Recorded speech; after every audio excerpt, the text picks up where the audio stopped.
नमस्कार, मैं मीरा कुमार मीरू आपका फिर से यूट्यूब पर स्वागत करती हूँ। और आज जो मेरी कहानी है, या यूँ कहिए मेरे कुछ अपने सोच है, मेरी थॉट्स हैं जो है बेटों की विदाई को लेकर के। सुन के आश्चर्य लगा? जी हाँ, जैसे लड़कियों की विदाई होती है वैसे तो नहीं, लेकिन उससे कुछ मिलती जुलती हमारे बेटों की भी विदाई होती है। जी हाँ, बेटों की विदाई। तो कुछ ऐसे संस्मरण हैं, शायद वो आपके आसपास के भी होंगे जो शायद आपको भी छू कर के जाएं, या आपके किसी रिश्तेदार, भाई, कहीं ना कहीं वो आपसे जुड़ा ज़रूर रहेगा। पूरी कहानी तक, अंत तक आप साथ ज़रूर रहेंगे, मैं उम्मीद करती हूँ। तो हमने बहुत सारी विदाइयाँ देखी हैं, पर क्या हमने कभी सोचा है कि लड़कों की भी विदाई होती है? जी हाँ, लड़कों की विदाई। बिल्कुल सही सुना है, बेटियों की तरह नहीं, पर बेटों की भी विदाई होती है। हम सब कितने भी जतन से अपने बच्चों को पालते हैं, अगर लड़की होती है तो हमें पहले से पता होता है कि उसको जाना है दूसरे के घर। लेकिन लड़का हुआ तो जी हाँ, दूसरे के घर नहीं, लेकिन उसका बसेरा अलग होता है उसके अपने लाइफ की ग्रोथ के लिए। आज बैठे बैठे मैं सोच रही थी, मैंने बेटा तुम्हें जन्म से बहुत बड़ा कर दिया। तुम जब बचपन में रोया करते थे ना, जी हाँ, हम अक्सर लड़कों के साथ ऐसा करते हैं। तुम जब बचपन में रोया करते थे ना, तो मैं हमेशा यही कहती थी कि मर्द नहीं रोते।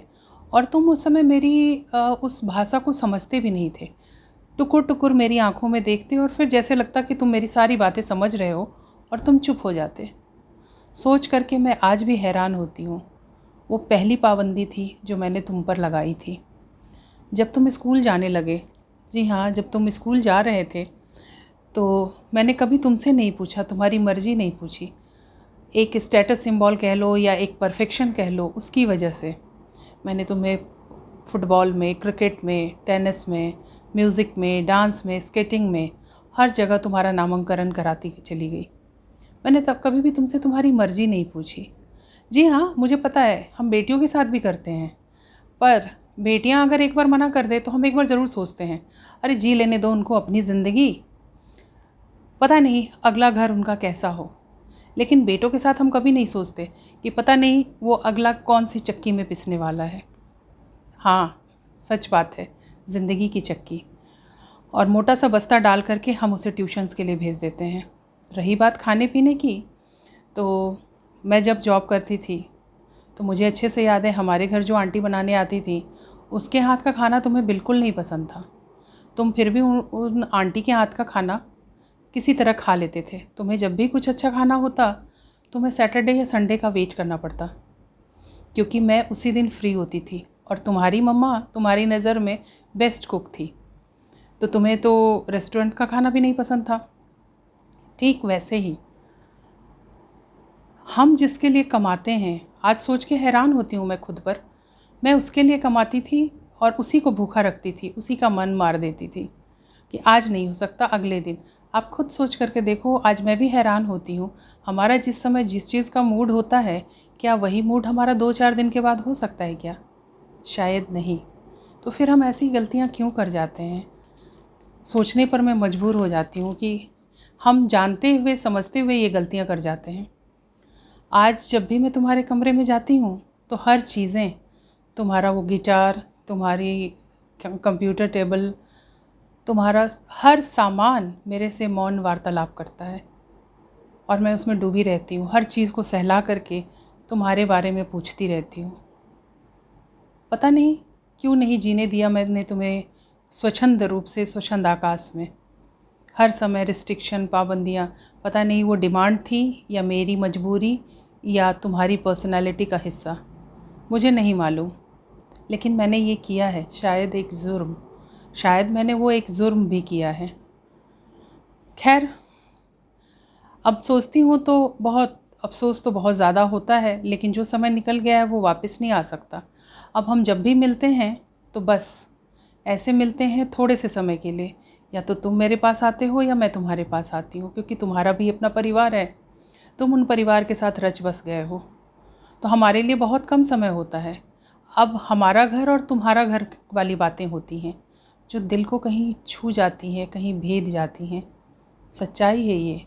मैं बिल्कुल अंदर से छलनी हो जाती हूँ ये सुन कर के।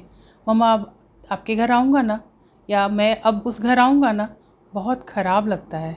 और सबसे बुरी बात लगती है जब तुम ये कहते हो मम्मा आप अपने आप को फ्री रखना और ये चीज़ें मुझे खानी है, आप प्लीज़ बना करके देना। बेटा ये प्लीज़ मत कहा करो, बहुत बुरा लगता है, सच में दिल अंदर से टूट जाता है। और तुम्हें शायद मैंने एक बात और नहीं बताई, तुमसे छिपाई थी। जब हम तुम्हें छोड़ कर के आ रहे थे हॉस्टल से छोड़ के आने के बाद जब हम घर पहुँचे तो सब ने कहा कि अब उसकी विदाई हो गई है। मेरे आँखों में बिल्कुल सैलाब भरा पड़ा था और उस सैलाब को रोकते हुए मैंने कहा कि लड़कों की विदाई होती है, अजीब लोग हैं ये। लेकिन मूर्ख मैं थी, मुझे नहीं पता था कि इसको भी लड़कों की विदाई ही कहते हैं। खैर, तुम विदा होकर के चले गए अपने नए संसार, अपने नए पंख फैलाने के लिए अपनी उस दुनिया की ओर।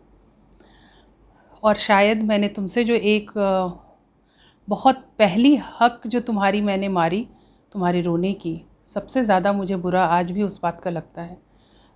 जब भी तुम्हारे नाना जी की, वो मुझे आज भी याद है वो दिन जब तुम्हारे नाना जी की डेथ हुई थी, सभी रो रहे थे। मैं चाहती थी, तुम भी अपने नाना के बहुत प्रिय थे, तुम भी रो, पर तुम एक आंसू भी नहीं बहाए। और मैं जब तुम्हारी तरफ आई तो तुमने कहा it's okay mamma, I am all right, और तुम नानी की तरफ बढ़ गए उनको ढाढ़स बढ़ाने के लिए।